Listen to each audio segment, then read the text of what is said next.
Leonardo, Hélio, Júlio, Luiz, Irene, os nossos operadores aqui, Lucas e Ana. Nós estamos hoje realmente inaugurando então a transmissão ao vivo das reuniões do grupo de estudos. Testamos na semana passada, deu certo, e pessoas de diferentes localidades aqui então fizeram contato. A queixa que nos apresentaram era de que o áudio não estava bom, então nós agora colocamos um outro microfone que talvez consigamos então levar adiante o propósito nosso aqui, que é de transmitir as reuniões do grupo. Então, poderíamos combinar de como encaminhar a dinâmica da reunião, até para que a gente possa efetivamente promover o debate, que é o propósito nosso aqui. E então, quem sabe, porque na verdade, nas últimas reuniões eu tenho falado muito, né? Mas como é realmente a primeira reunião que nós estamos conseguindo, então, guardar em qualidade um pouco melhor sobre a história do grupo, eu vou tomar a liberdade, me dão 20 minutos, que eu vou tentar novamente, então, pôr em ordem as questões que estamos analisando, examinando, então, no curso desses últimos 7 anos. É claro que com a dificuldade, porque 20 minutos não são suficientes, mas pelo menos para dar uma visão panorâmica destas ideias, né? Nós iniciamos as reuniões aqui do grupo de estudos, então, em 4 de abril de 2006, quando o Dr. Pedro Osório promoveu uma conferência falando aqui sobre a teoria do conhecimento. Então, ele fez um exame da teoria do conhecimento, desde as ideias mais antigas a respeito desse tema até as ideias que transitam na atualidade. E a partir dali decidimos, então, criar um grupo de estudos, com o propósito de levar adiante essas reflexões. Quando iniciamos esses trabalhos, então, acabamos percebendo que tínhamos uma quantidade imensa de dificuldades que precisavam ser superadas. E tentamos, então, pôr em ordem primeiro fazendo um levantamento dessas dificuldades, uma resenha das dificuldades. E imediatamente nos deparamos com um problema que é de natureza, diríamos assim, física, né? que precisa ser entendida pela filosofia para levar adiante essas reflexões. A teoria do conhecimento sempre teve como propósito tentar explicar a natureza, explicar o mundo, explicar o homem e, portanto, tentar compreender como esses processos ocorrem, né? E nós nos deparamos já no primeiro encontro com uma dificuldade, ou seja, se nós fôssemos falar do mundo, da natureza, precisaríamos ordenar, então, o sistema que nós utilizaríamos para falar desse mundo. Percebemos que as dificuldades eram imensas.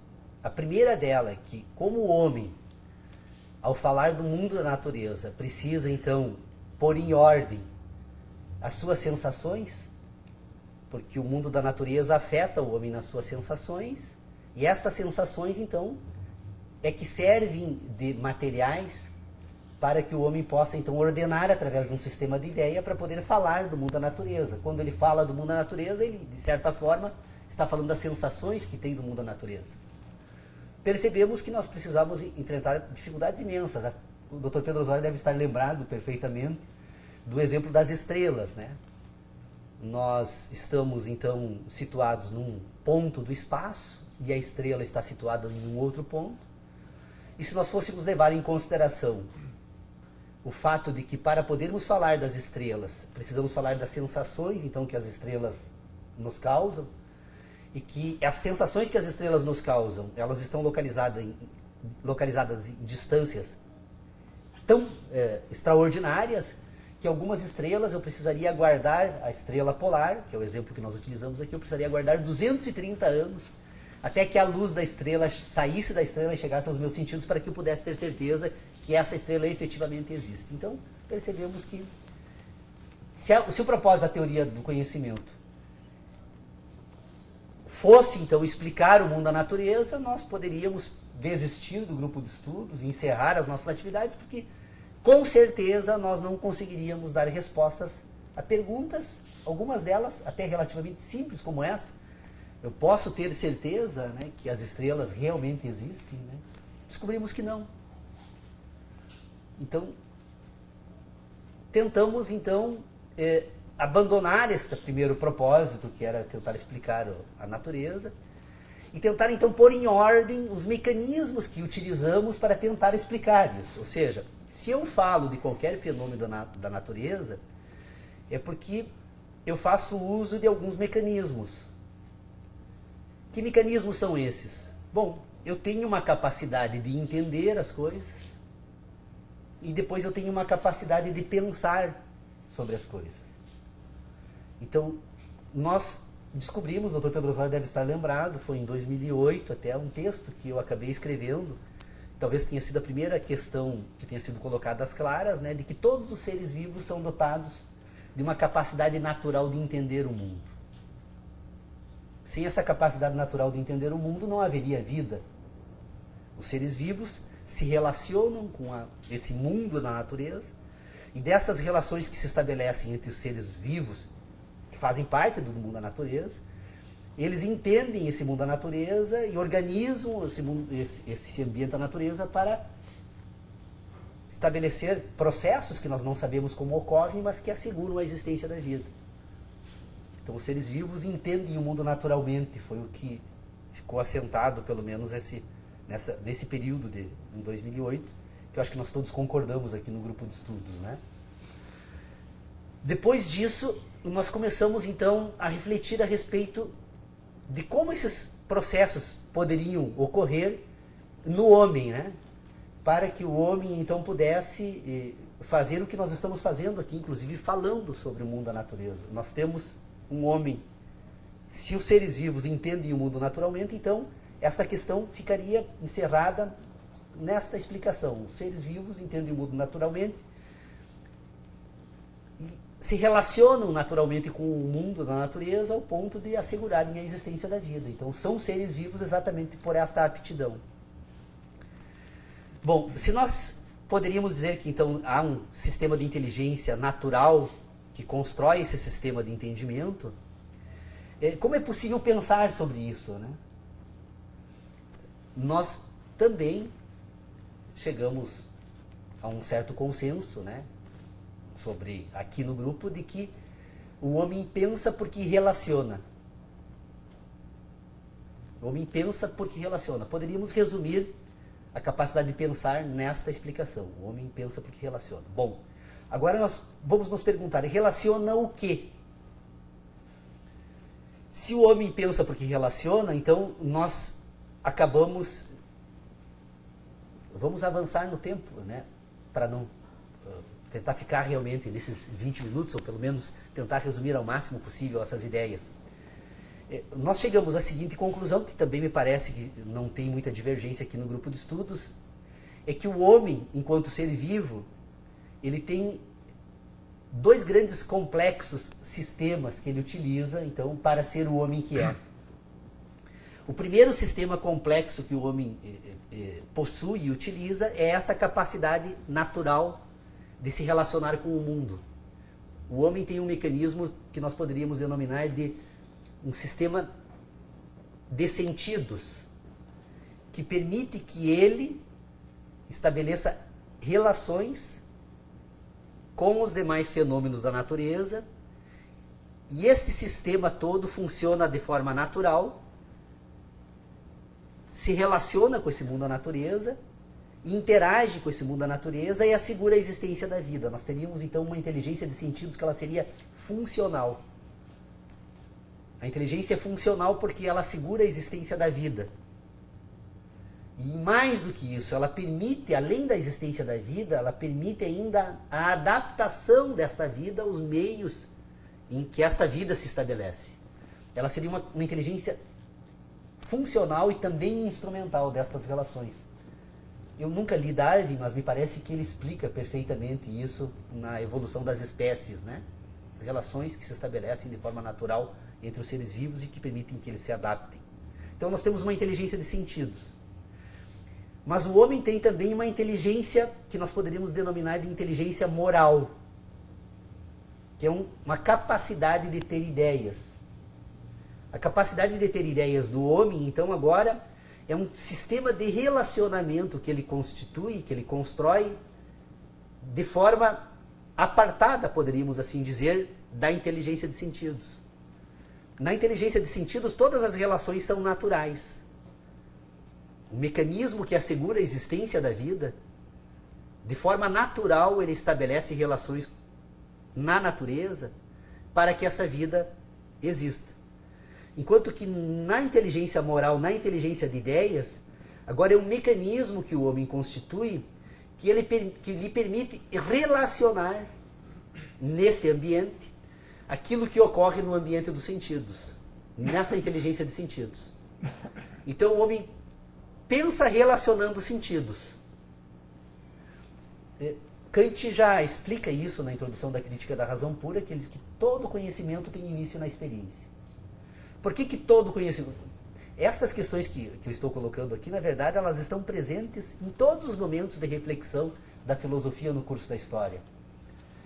Me parece que a única questão que nós conseguimos trazer de diferentes aqui no grupo de estudos foi separar essas duas inteligências, a inteligência de sentido da inteligência moral ou de ideias. Porque desta separação vai ser possível explicar depois como as ideias se constituem, se formam, como é possível pensar. Então, essa inteligência de ideias, ela relaciona sentidos, e ao relacionar sentidos, ela constitui, então, agora um sistema de referências que é fundante da própria inteligência, da própria capacidade de pensar.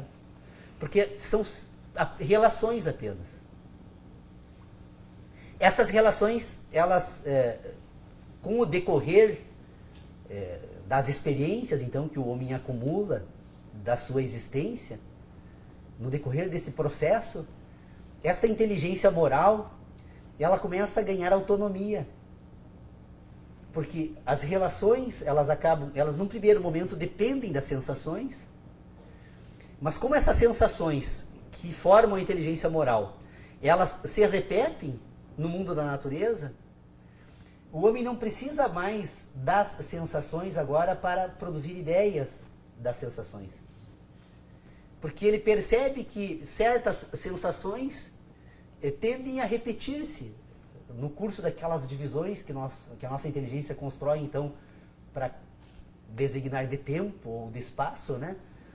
Ele percebe que de um dia para o outro o Sol novamente nasce no mesmo ponto, novamente se põe no mesmo ponto, novamente mantém uma certa escala para percorrer um ponto ou outro.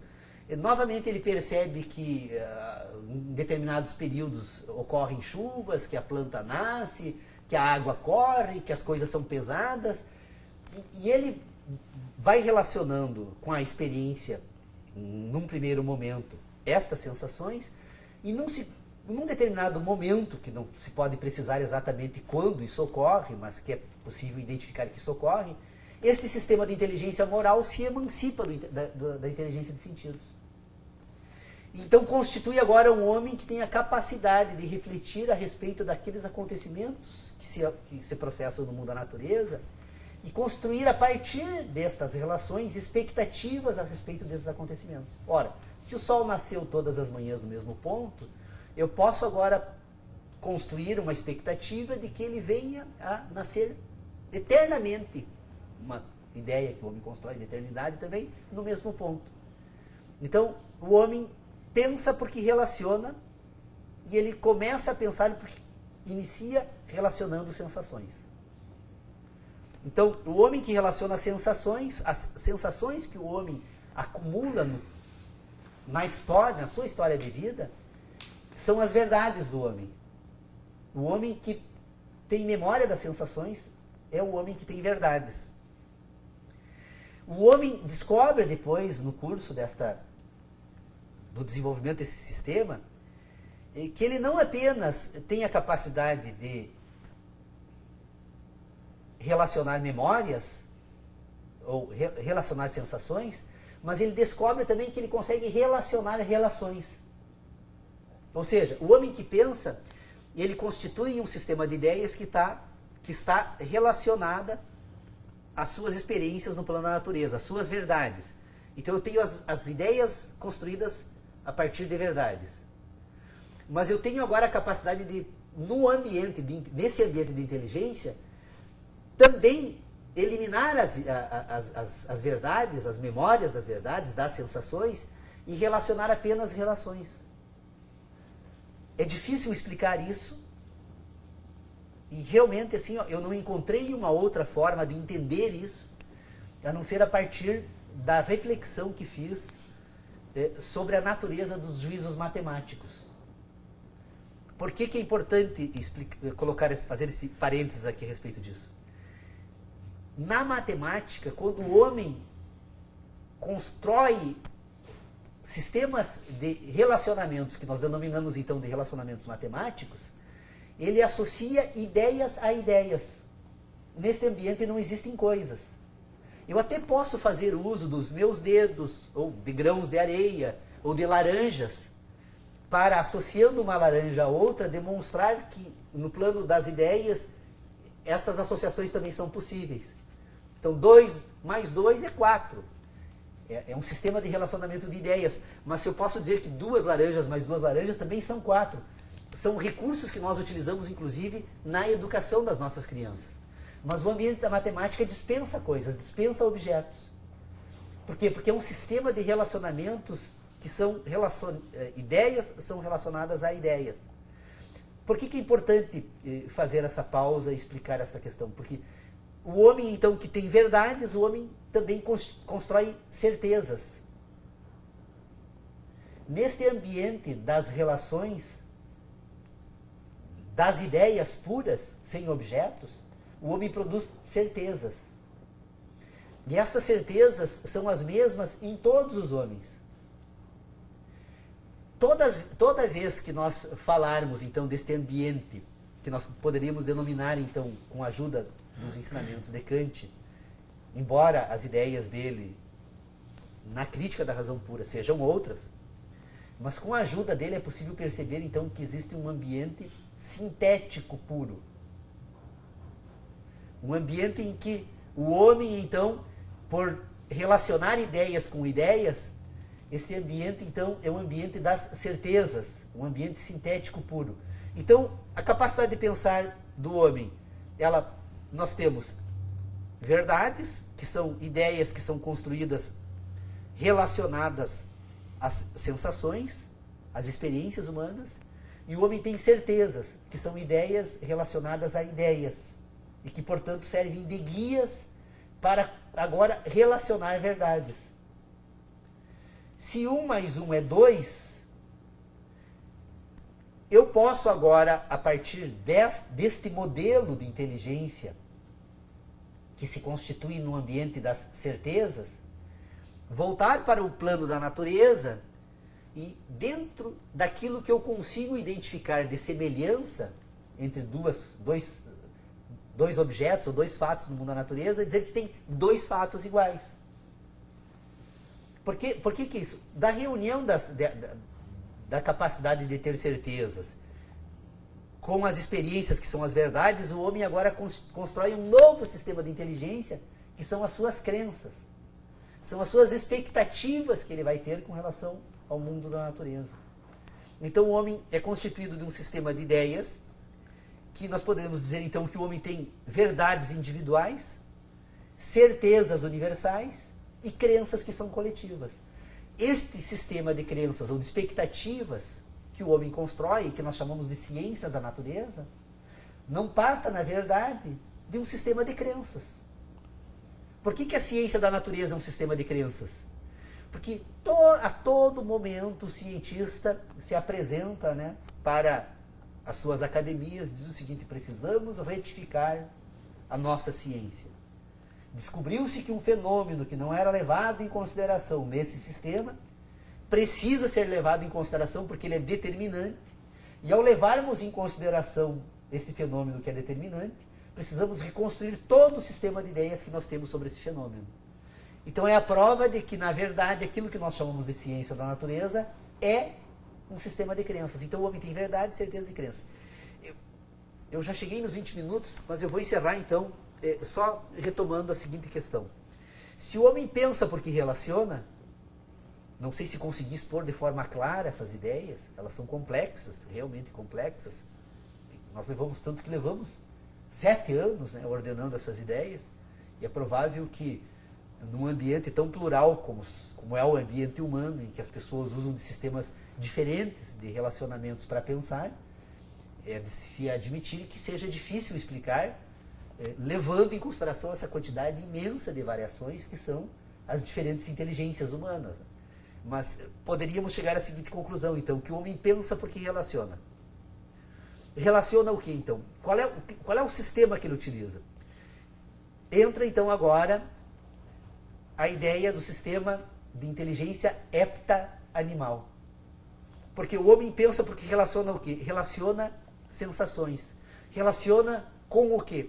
Essa inteligência funcional, natural do ser humano, ela é constituída por 2 comandos vitais que já foram reconhecidos tanto pelos psicanalistas quanto pelos cientistas que examinam, sob o ponto de vista da biologia, a natureza, né? Os seres vivos são comandados por 2 instruções fundamentais. Primeiro, a necessidade de sobrevivência. O ser vivo move-se, todos os processos que ocorrem na vida são para garantir a sobrevivência da vida. E o segundo comando que o ser vivo recebe da natureza é da permanente reprodução. Todos os seres vivos estão permanentemente se reproduzindo. Células se reproduzem a todo momento.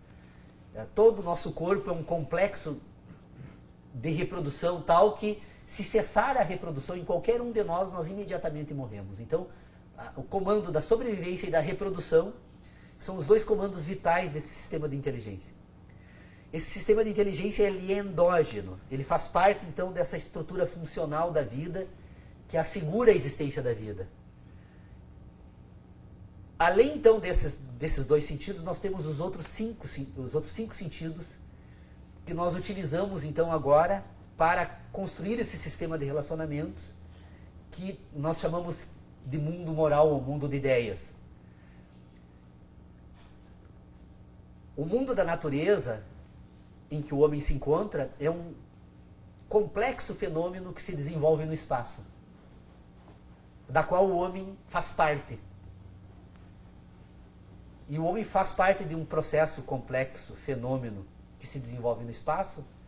Ele ocupa um espaço nesse espaço. E ele se relaciona com os demais fenômenos nesse espaço. Então o espaço, nós teríamos que tomá-lo como uma realidade objetiva. O espaço não afeta nenhuma sensação humana, mas ele serve de cenário para que o homem organize as suas sensações. Então, o homem pensa porque relaciona sensações no espaço.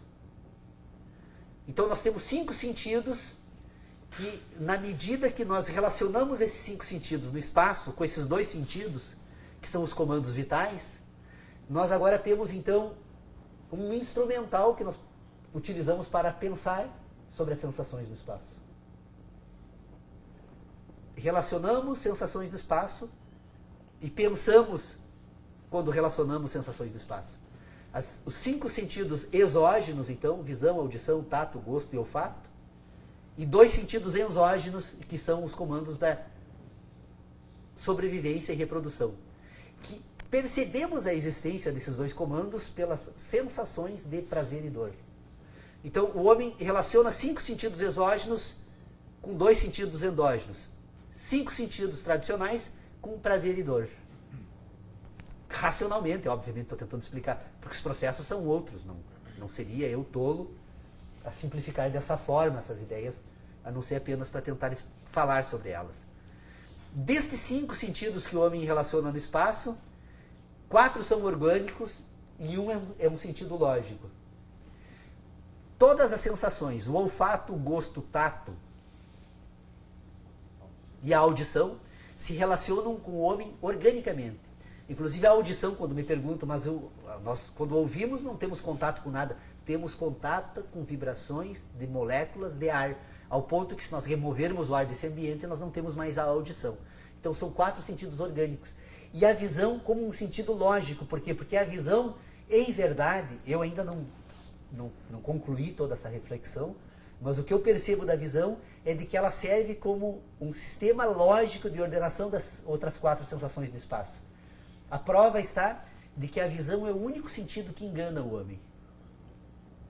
Todos os truques de mágicas, em todos os ambientes onde se faz mágica, o único dos sentidos que nós conseguimos enganar o ser humano é o sentido visual. Por quê? Porque, na verdade, o homem, quando recebe informações visuais, ele não recebe sensação alguma. A sua retina decifra diferentes tamanhos de ondas luminosas e, a partir deste sistema de decifrar esses diferentes tamanhos de ondas luminosas, ele consegue reproduzir agora no cérebro a ordenação deste ambiente no espaço. Em contrapartida, os outros 4 dependem da visão para também não serem enganados. Se eu vendar teus olhos e fazer tu degustar, tu não tem certeza. Mas eu tenho gosto. Sim, mas tu não distingue o que é. Tu pode, não sei se tu Sim, tem um apuro. Então os outros 4 também dependem da visão para não serem enganados. O próprio ouvir.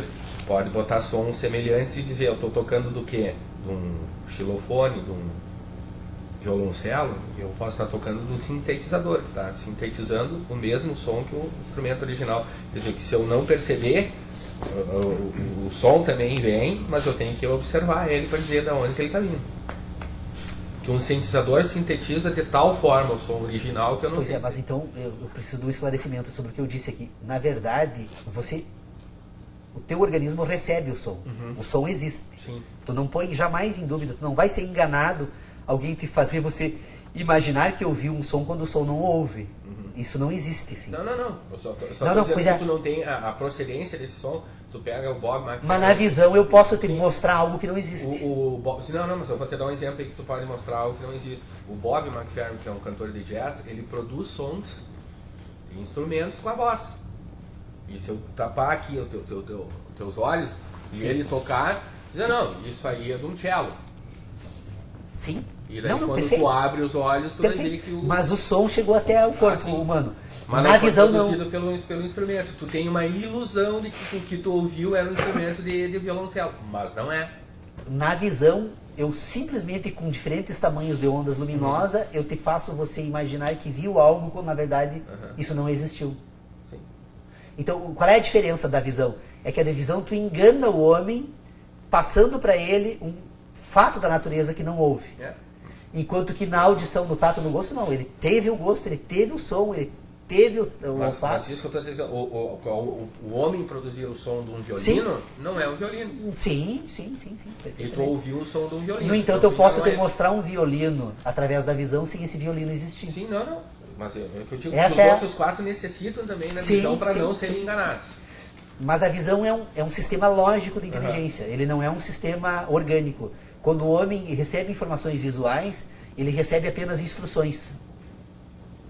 Isso é uma pista interessante, porque se nós formos agora para a botânica e tentarmos examinar o processo da fotossíntese, nós poderíamos chegar à conclusão de que, na verdade, o Sol fornece a instrução luminosa para fazer com que a planta consiga, então, quebrar a partícula de dióxido de carbono, se apropriar do carbono que é necessário à produção da vida, e com o uso das 2 outras moléculas de oxigênio, ele consegue então agora a comunicação com o planeta, com o restante da natureza, para, a partir daí então agora, trazer os elementos necessários que o Sol manda com instruções luminosas para associar a partícula de carbono com esses outros elementos e produzir então agora as matérias orgânicas.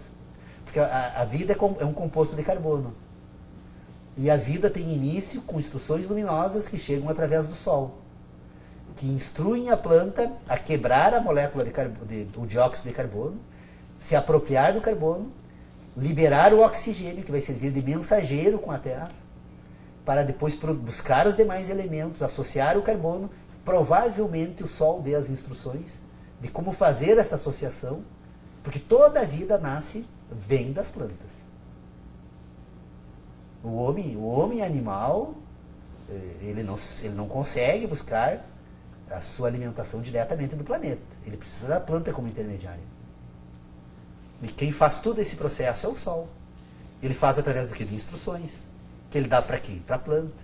Para fazer o quê? Para quebrar a molécula de carbono, do dióxido de carbono, se apropriar do carbono, mandar o mensageiro para a Terra, para trazer elementos, associar ao carbono, produzir a vida.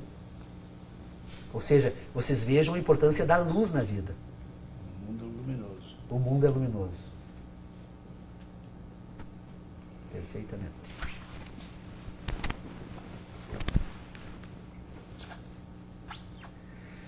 Doutor Pedro Osório, desculpe, eu realmente tenho essa mania de falar incessantemente, mas eu acredito que nós estamos e é difícil percorrer todo esse caminho. Porque se eu estiver certo de que pensar e relacionar, aliás, eu nunca tive tanta certeza, né? Talvez é a única certeza que eu tenho que pensar e relacionar. Nós vamos perceber então que nós temos dois sistemas de relacionamentos. Porque a ciência tradicional, a psicologia, a psicanálise, todos os sistemas que tentam entender o homem, elas tentam entender o homem apenas que o homem que pensa relacionando ideias. Eles desconsideram que nós relacionamos sensações e isso ocorre de forma natural. Porque quando o homem produz um sistema de relacionamentos no mundo dos sentidos, nós construímos aquilo que os psicólogos chamam de inconsciente. Por que ele é inconsciente? Porque ele ainda não se comunicou com o mundo que relaciona no ambiente das ideias. Então, o homem que sente, ele relaciona sensações e o faz naturalmente. Independentemente da existência desse sistema de ideias que relaciona através agora de um ambiente moral, este ambiente de sensações, ele se constitui no homem de forma natural desde o primeiro momento da vida. E provavelmente este sistema de inteligência de sentidos, ela seja herdada. Boa parte desse sistema de inteligência eu recebo da minha ancestralidade e passo para os meus descendentes. A inteligência de sentidos. Enquanto que a inteligência moral não. Ela é fugaz. As minhas ideias jamais, elas poderão ser legadas para outras gerações através dos livros, através do que ficar registrado, ou através da história oral, que vira lenda, né? Mas a inteligência de sentidos não. Essa eu passo adiante. E a gente percebe, inclusive, em alguns animais na natureza. O pássaro que constrói o ninho é porque ele recebeu, através dos sentidos, essas instruções. Vocês podem perceber que alguns pássaros, eles desaprendem no curso da história, a convivência com o homem, o pássaro desaprende a produzir o seu ninho. O pássaro civilizado, né, não sabe mais fazer o ninho, porque ele não teve mais... Ele não exercitou esse ambiente de sentidos e ele não passou para suas gerações futuras. Então, esse sistema de sentidos é o que nós chamamos de inconsciente. E o sistema de ideias é o sistema que nós chamamos, então, de sistema moral. Esse sistema moral, ele tende a ser complacente, né?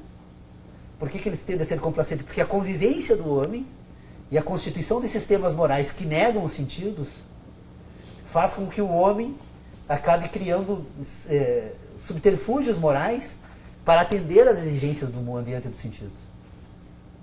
Então nós temos um ambiente então que é o ambiente social, que é o ambiente coletivo, né? Que é o ambiente da civilização, onde nós vamos construir a ciência, vamos construir a psicologia, a sociologia, vamos construir a história, especialmente. O homem não vive sem auxílio da história, né? Mas ele é um ambiente puramente moral. Agora, o ambiente dos sentidos, que é o homem que sente, que ordena as sensações, esse é o ambiente fisiológico. Esse é o ambiente da natureza. Esse é o ambiente que traz a carga da ancestralidade. Porque é nesse ambiente que funcionam complexos processos que talvez o homem jamais consiga explicar como ocorrem. Porque, na verdade, como nós pensamos ordenando sensações, é bem provável que existam fenômenos da natureza, complexos fenômenos, que não afetem as sensações do homem e que, portanto, não são passíveis de apropriação para constituir um sistema de relacionamento que permita pensar sobre isso. Vocês vejam que alguns animais são dotados de certas sensações que permitem, por exemplo, orientar-se pela polarização do planeta. As aves migratórias que atravessam de um ponto a outro sem bússola nenhuma e, no entanto, não se perdem. Porque têm sensações que são ordenadas neste ambiente de inteligência diferentes das nossas. Então, se no mundo da natureza nós vamos perceber diferentes capacidades sensíveis, é óbvio que é provável que o universo se mova a partir de outras categorias de relacionamentos que não estão acessíveis às nossas capacidades humanas, né? Então, relacionamos. Pensamos porque relacionamos. Nada mais além disso. Fazemos isso de forma natural e fazemos isso também de forma cultural. A forma natural, é por isso que é necessário reconstruir o conceito de análise na filosofia. Os juízos analíticos seriam os juízos que se relacionam por correspondência com os fenômenos da natureza. Ou seja, eu tenho sensações, produzo ideias. Analiticamente, a analítica é agora a ferramenta que eu tenho para investigar essas ideias. Porque elas estudam relacionamentos entre sensações e fenômenos. E depois eu constituo um outro sistema de ideias que são agora sintéticas. Ou seja, são ideias que são produzidas a partir de ideias, são puras, e ideias que são produzidas a partir de referências analíticas, são impuras. Então eu tenho o ambiente da análise e tenho o ambiente da síntese. A síntese pura e a síntese impura. A síntese pura, relações de ideias com ideias. A síntese impura, relações de ideias com sentidos. Mas são ideias, são sínteses. A síntese está no ambiente, então, que permite ao homem pensar, e a análise está no ambiente que permite ao homem sentir. O que houve na filosofia? A filosofia imaginou que seria possível abandonar as sensações e trazer para o ambiente dos conceitos. Então, a analítica não é mais das sensações, mas dos conceitos das sensações. Então, toda a analítica produzida pela filosofia kantiana, e que serviu, que foi extraordinária para construir aquilo que construímos no ambiente das ciências da natureza até hoje, na verdade, foi uma analítica que abandonou o ambiente das sensações para investigar o ambiente dos conceitos. O ambiente, se dá para chamar de ambiente. Para investigar, para tentar construir... o que aconteceu com a filosofia analítica? Enquanto ela imaginava que estava fazendo análise, ela estava produzindo síntese. Porque a analítica dos conceitos... A analítica... quando ela nega a sensação e passa para o mundo das ideias, ela, na verdade, ela não é mais analítica, ela é uma síntese e impura ainda. Por quê? Porque ela está agora fazendo uso das experiências humanas para, a partir da associação das experiências humanas, produzir novas ideias. Então, quando o filósofo analítico imagina que descobre algo, na verdade, ele está produzindo algo. E o que o analítico faz? O que ele produz? O homem perfeito. A função da analítica agora. Então, se eu posso pensar por conceitos, se os conceitos podem reproduzir de forma perfeita os fenômenos da natureza, nenhum fenômeno da natureza é mais importante do que o homem e, portanto, através da analítica dos conceitos, agora eu produzo um homem no ambiente das ideias. O homem perfeito. Agora, a partir desse homem perfeito que eu constituo no ambiente das ideias, eu tento agora submeter o homem no mundo da natureza. Bom, simplesmente por dizer para as pessoas que este homem é perfeito e deve ser seguido por todos, porque é bom para todos os homens, o filósofo não vai conseguir isso. Então ele vai construir o que agora? Ele vai construir instrumentos, pode ter diferentes fontes. A política é um instrumento de submissão, então, agora pela força, né?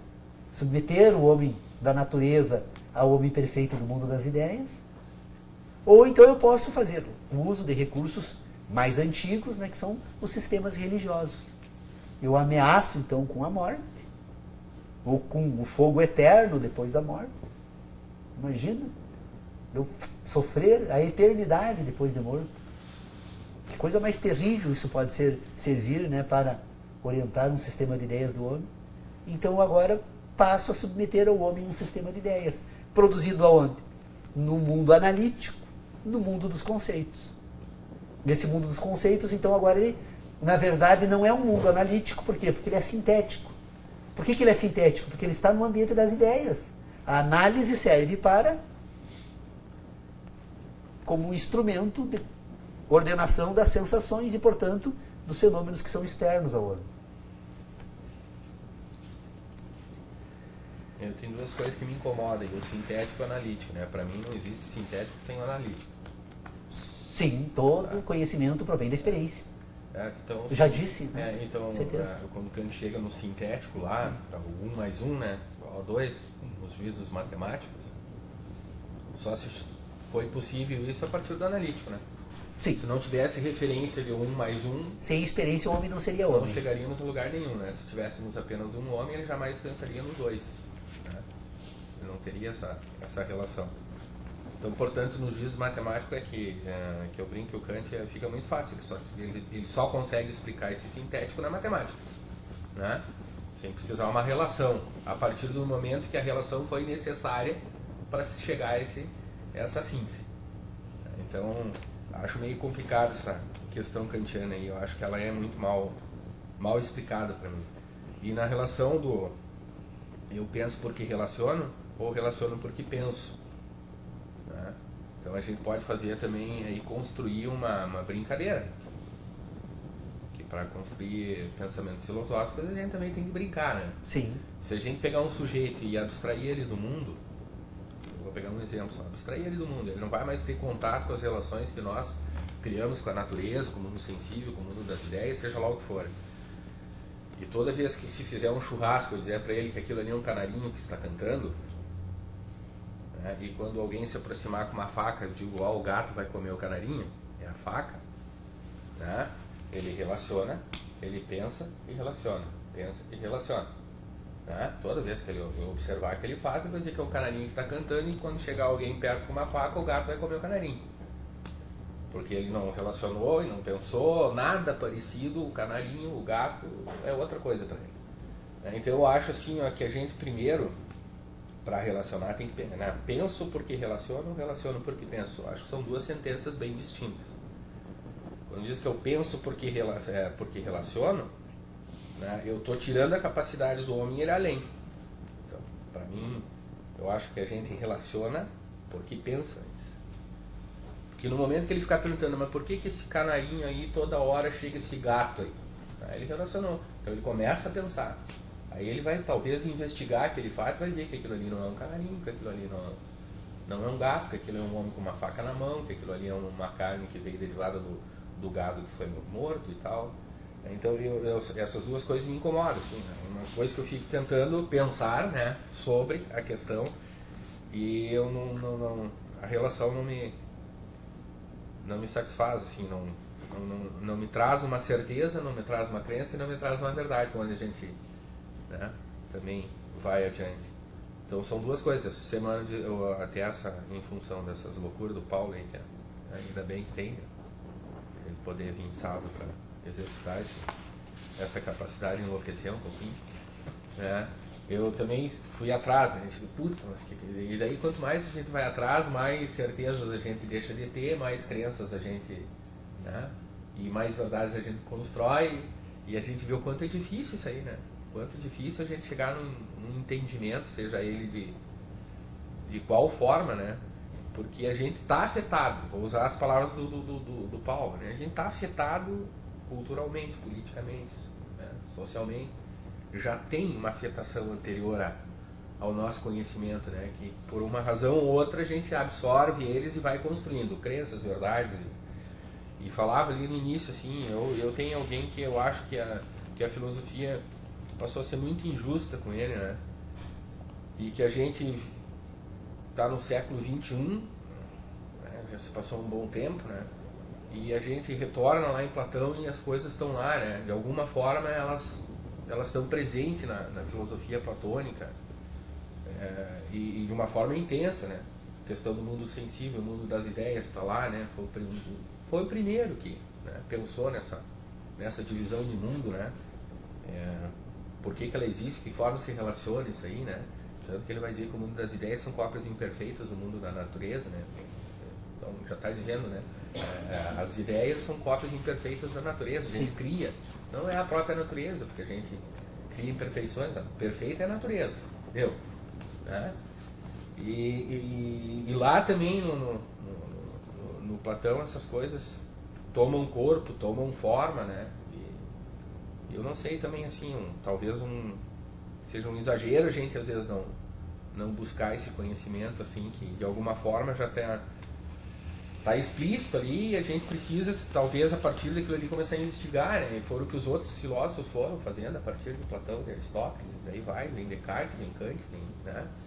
E vão se assessorando desses conhecimentos aí. Mas o difícil para mim na filosofia é chegar a encontrar esse ponto de convergência, né? Por isso que se criam essas diversas correntes de pensamento aí que a gente tem, os analíticos, sei lá, né? Os modernos, os céticos. Eu acho que o cético é um cara necessário nesse mundo do pensar, né? Fundamental. Porque ele vai estar sempre constantemente colocando uma questão a ser pensada a partir de uma a priori já dada, né? Isso aí está dado, opa, por quê? Né? Pegando lá estava falando para o Paulo ali, quando Platão fala da crença, né? da certeza que é uma crença que precisa virar uma verdade, né? A gente pode partir do pressuposto das proposições. Deus existe, bom, é uma verdade, é uma crença, é uma certeza. Para alguns vai ser crença, para outros vai ser verdade, para outros vai, né? Enfim.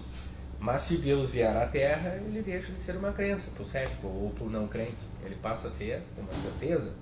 Até ele não vir, bueno, eu vou continuar duvidando.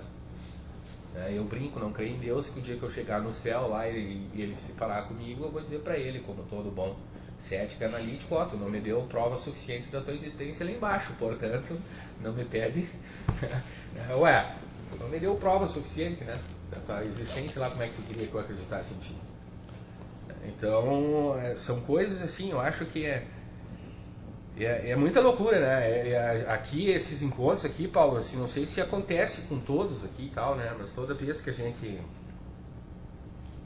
vem aos sábados aqui e tal, a gente sai com algumas questões que incomodando, né?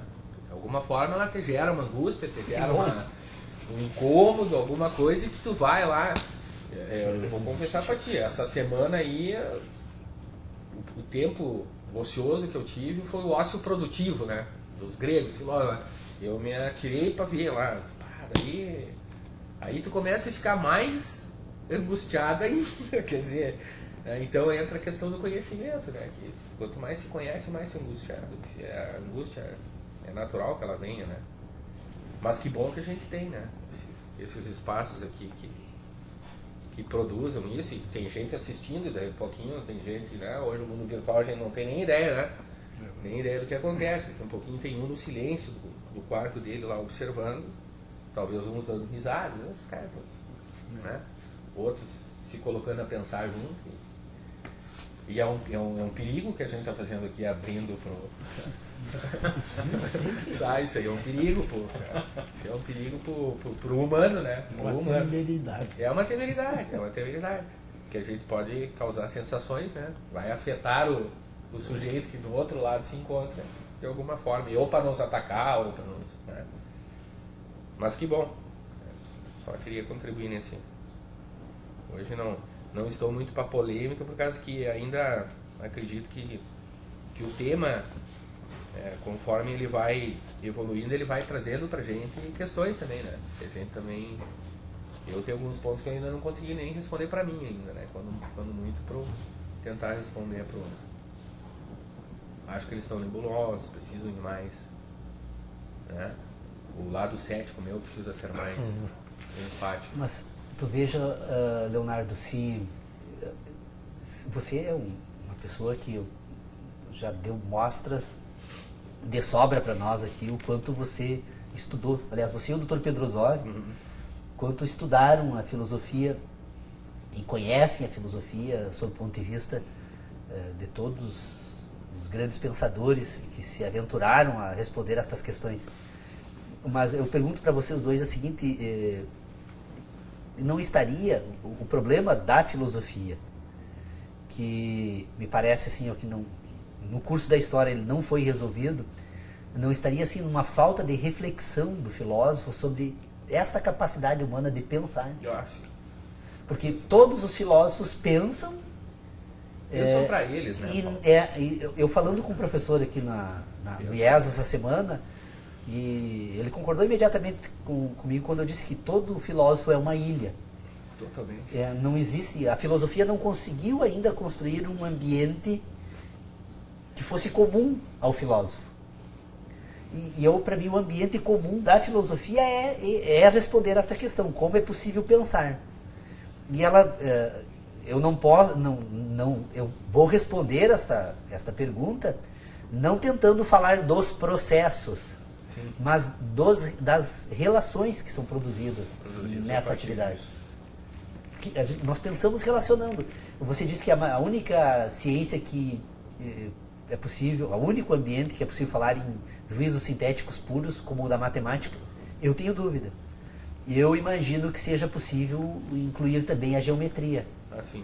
A geometria pura, né? Uhum. Porque a geometria pura, ela, como o espaço é uma realidade objetiva, eu posso introduzir também um sistema objetivo de conhecimento. E, portanto, um sistema sintético puro. Perfeito. Então, assim, a geometria é a matemática, então vocês vejam a importância da geometria. Essa é a razão pela qual eu ando atrás, eu ganhei de presente, talvez foi o melhor presente, o melhor livro que eu tenha ganho de presente em toda a minha vida, foi deixado aqui por uma pessoa que eu não sei quem é, ela não me deu o nome, que foi uma obra utilizada nos liceus franceses no final do século XIX, e que ali me deu, assim, examinando aquele livro, imediatamente me dei por conta como eles estavam adiantados, sob o ponto de vista do ensino naquela época, porque todo conhecimento é ordenado no espaço. Se você quer ensinar algo para as crianças, ou quer ensinar algo para o homem, ensine a ordenar sensações no espaço. Sem a correta ordenação das sensações do espaço, o homem não consegue pensar sob o ponto de vista que lhe permita acompanhar esse complexo fenômeno que se chama universo. O fenômeno universo é um fenômeno que se processa no espaço.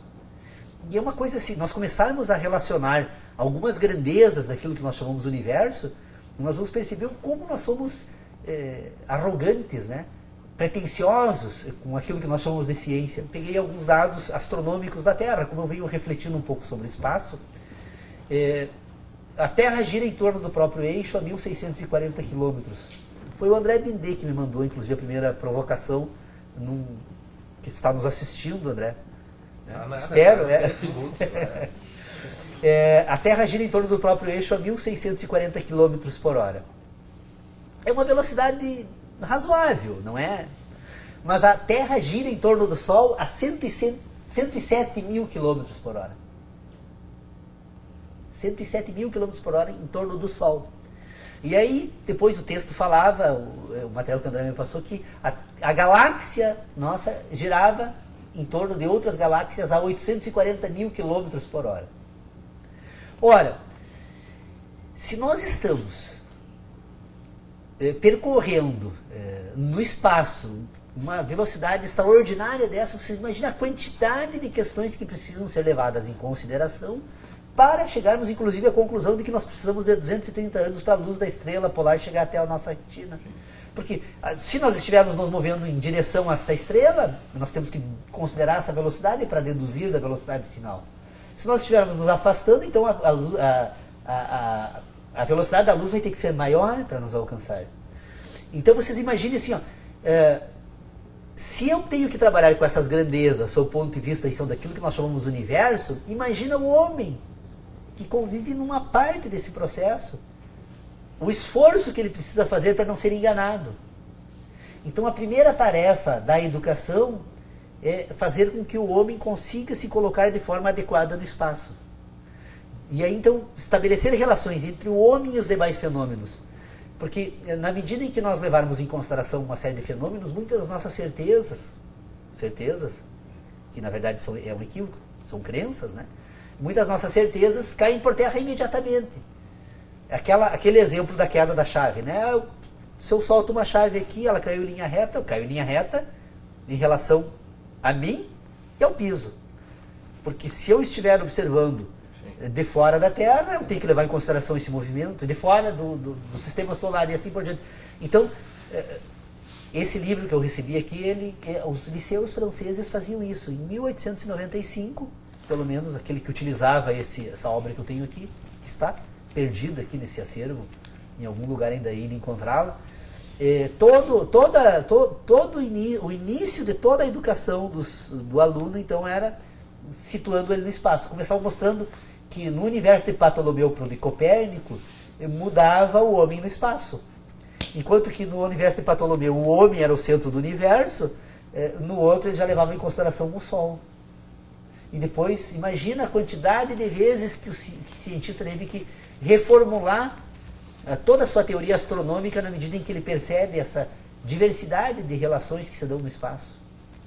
E como a sensação que eu utilizo para ordenar esse espaço é a visual, como eu recebo informações luminosas, quem me garante que as informações luminosas que eu estou recebendo da minha retina não são produtos de uma criação? É verdade. Vamos lá, voltamos a Platão de novo, quando ele diz assim, o que é verdadeiro? Eu estou observando a lua no céu. A lua que eu vejo ou a lua. Daí aqui eu não sei qual é a... Eu vou chutar aqui para o exemplo, tá? Eu posso estar sendo perfeitamente enganado. Não, assim, mas eu vou... A dimensão, o tamanho não da levar lua... outros fenômenos em consideração. A dimensão do tamanho da lua, do que ela é feita e tal, eu vou chutar aqui, não sei o que, né? Então a lua tem 10 mil quilos, feita de... sua composição lá é bauxita, terra e areia. Né? Qual é a verdadeira lua? É essa que está no papel dizendo que toda a formação dela ou a que eu vejo no céu? Que a gente vê no céu é uma engano, eu posso estar ali, né? Agora aquela que foi me dada a dimensão e tal. Então, para ver, né? Para ele é muito mais verdadeiro aquilo que eu conheço, posso conhecer e determino através do conhecimento o que ela é, do que eu observo no...